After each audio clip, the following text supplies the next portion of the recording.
तो इसी जो हम काकभूषण जी और गरुड़ महाराज का संवाद सुन रहे हैं, उसी श्रृंखला में आज हम प्रश्न 5 पे चर्चा करेंगे। तो पहले के 4 प्रश्न गरुड़ भगवान ने पूछे काकभूषण जी से कि मनुष्य जीवन दुर्लभ क्यों है, संसार में सबसे बड़ा सुख क्या है, सबसे बड़ा दुख क्या है, और चौथा प्रश्न ये पूछा कि संत और असंत में क्या भेद है। अब प्रश्न 5 में गरुड़ महाराज पूछ रहे हैं कि सबसे बड़ा पुण्य क्या है। तो काकभूषण जी उत्तर दे रहे हैं, सबसे बड़ा पुण्य है मन, वचन और कर्म से किसी को दुख ना देना। यानी मन से, वचन से और कर्म से किसी को दुख ना देना। भगवद गीता भी 17वें अध्याय के 15वें श्लोक में भगवान श्री कृष्ण कह रहे हैं, अनुद्वेगा कर्मम वाक्यम सत्यम प्रिय हितम चयत, अर्थात ऐसी वाणी बोलो जो सत्य हो, प्रिय हो और हितकारी हो। तो हमको हमेशा ऐसी वाणी बोलनी चाहिए जो कि सत्य है, सबको सुनने में प्रिय लगे और दूसरे के समाज के लिए हितकारी हो। तो आजकल आपने देखा है जिसको बोलते हैं कि आजकल जो हमारे आधुनिक उदाहरण में देखिए कि आजकल जो हमारे संबंध हैं वो किस वजह से टूटते हैं, क्योंकि हमारे जो है शब्द बहुत कठोर होते हैं। तो कठोर शब्दों से आजकल संबंध बहुत हमको टूटते हुए देखने को मिलते हैं। तो जो घाव तलवार का होता है वो तो कई वर्षों में भर जाएगा जल्दी, लेकिन जो शब्दों से किया गया घाव है वो कभी भी इतनी जल्दी नहीं भरता। तो इसलिए जो है इस प्रश्न का उत्तर काकभूषण जी यही दे रहे हैं कि सबसे बड़ा पुण्य क्या है।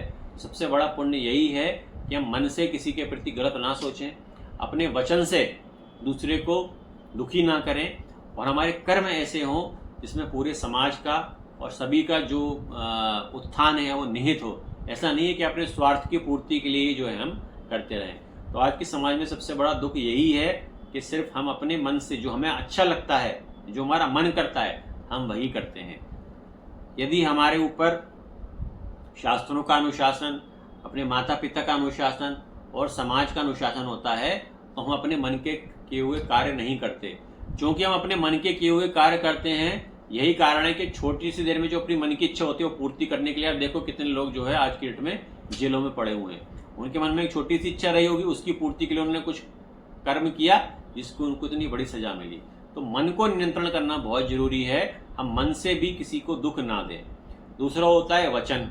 आजकल हमारी जो भाषा है या वाणी है वो बहुत कटु हो गई है।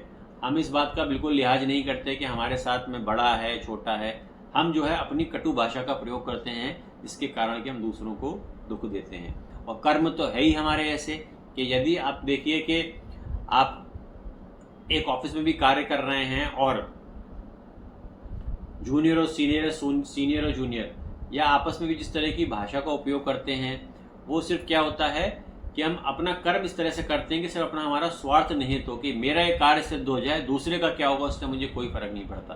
तो आज की डेट में जो समाज में जो विचारधारा डेवलप हो गई है कि मुझे यदि ऊंचे मुकाम पर पहुंचना है, ऊंचे स्थान पर जाना है, तो दूसरे के सिर पर पैर रखकर ही पहुंचूंगा, वो वास्तव में आज के समाज के लिए बहुत ज़्यादा घातक है। तो पहले भी यही थी जो प्रश्न भगवान ने गरुड़ महाराज ने किए और उसका उत्तर उन्होंने यही है कि सबसे बड़ा पुण्य यही है कि आप यदि कोई पूजा पाठ नहीं करते, किसी को नहीं मानते, आप जिसको आजकल बोल रहे हैं कि एक नया फैशन चल गया है कि हम अपने आप को एथीस्ट मानते हैं, हम जो है किसी को नहीं मानते कि भगवान है या कुछ है, तो एटलीस्ट मन, वचन और कर्म से आप किसी को दुख ना दें, यही आपके लिए सबसे बड़ा पुण्य होगा। हरे कृष्णा।